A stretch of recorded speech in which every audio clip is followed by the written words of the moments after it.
Êxodo, capítulo 36, versículos do 1 ao 38.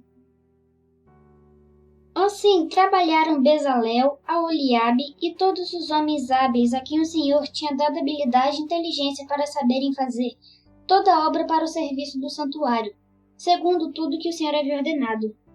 Moisés chamou Bezalel, Aholiabe e todos os homens hábeis em cujo coração o Senhor tinha posto a sabedoria, isto é, todos os homens cujo coração os impeliu a vir e fazer a obra. Estes receberam de Moisés todas as ofertas que os filhos de Israel haviam trazido para a obra do serviço do santuário, para fazê-la. E ainda cada manhã o povo trazia a Moisés ofertas voluntárias.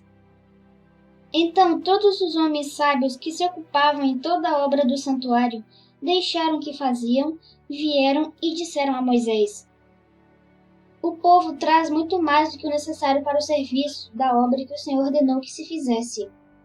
Então Moisés ordenou, e a ordem foi proclamada no arraial: nem o homem ou mulher faça mais obra alguma para a oferta do santuário.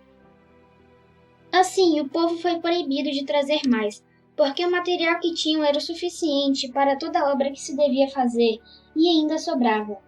Se inscreva no canal da Bíblia Kids.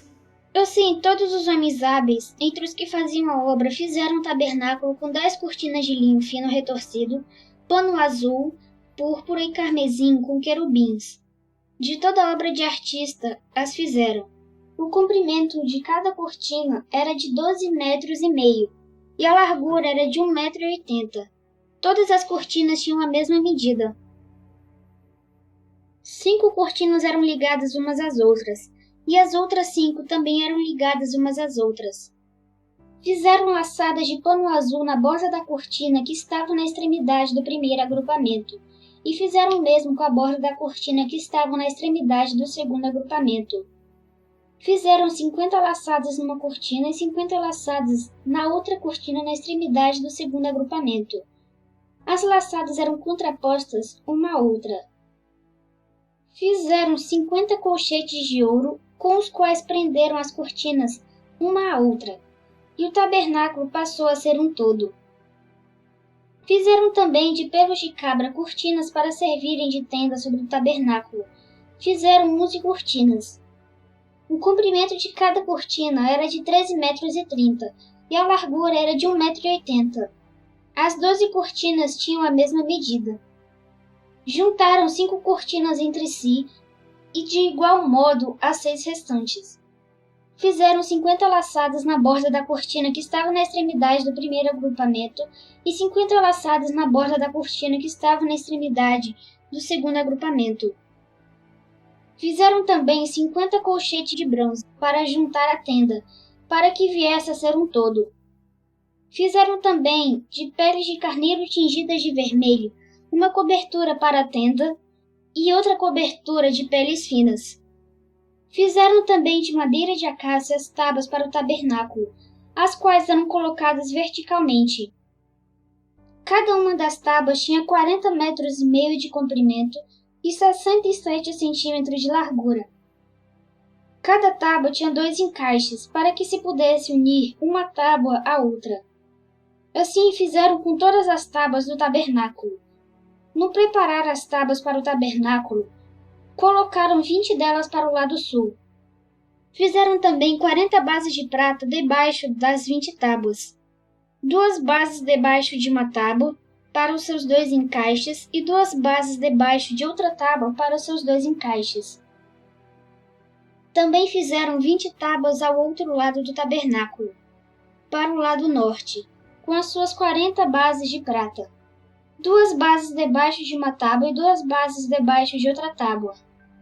Para o lado posterior do tabernáculo, o lado oeste, fizeram 6 tábuas. Fizeram também 2 tábuas para os cantos do tabernáculo, na parte posterior, as quais por baixo estavam separadas, mas em cima se ajustavam à primeira argola. Assim se fez com as 2 tábuas nos 2 cantos. Assim, eram as 8 tábuas com as suas bases de prata. 16 bases, 2 bases debaixo de uma tábua e 2 bases debaixo de outra tábua. Fizeram também travessas de madeira de acácia, 5 para as tábuas de um lado do tabernáculo, 5 para as tábuas do outro lado do tabernáculo, e 5 para as tábuas do tabernáculo ao lado posterior, que olha para o oeste. A travessa do meio, que passava ao meio das tábuas, de uma extremidade à outra, revestiram de ouro as tábuas, e de ouro fizeram as suas argolas, pelas quais passavam as travessas, que também foram revestidas de ouro. Fizeram também um véu de pano azul, púrpura, carmesim e linho fino retorcido. Fizeram-no com querubins, obra de artista. Penduraram esse véu em 4 colunas de madeira de acácia, revestidas de ouro. Os seus colchetes eram de ouro, sobre 4 bases de prata. Fizeram também para a porta da tenda um cortinado de pano azul, púrpura, carmesim e linho fino retorcido, obra de bordador. E as suas 5 colunas e os seus colchetes revestiram de ouro as suas cabeças e as suas molduras, mas as suas 5 bases eram de bronze.